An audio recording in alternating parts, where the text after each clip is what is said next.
Барлықтарыңызға қайырлы күн қыздар. Бүгін сіздермен бірге осындай закуски дайындайтын боламыз кабачкиден. Егер үйіңізде кабачки болса, осы рецепті дайындап көріңіздер. Жасау жолы өте оңай, әрі өте дәмді болып шығады. Барлықтарыңызға ұнайтыны анық.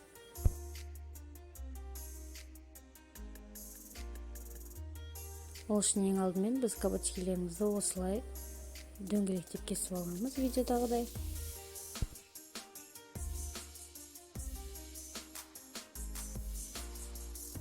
Кабачкилерімізді турап болған соң тұздап, қалауларыңыз бойынша бұрыш қоссаңыздар да болады.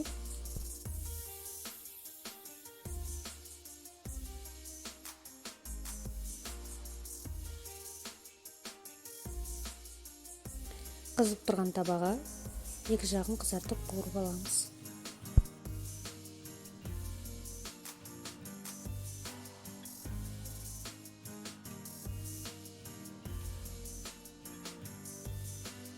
Енді пергамент қағаз төселген истің үстіне кабачкилерімізді осылай тізіп шығамыз.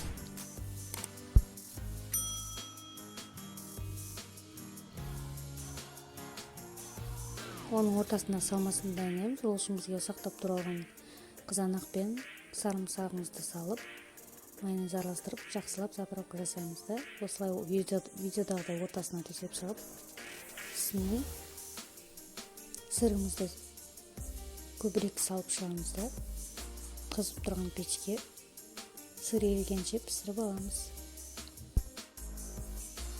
Міне қыздар, бізде осындай өте тамаша әрі дәмді болып шығатын закускилеріміз дайын болды. Егер видео ұнаған болса, лайк басып, комментарий қалдырып, подписаться етуді ұмытпаңыздар.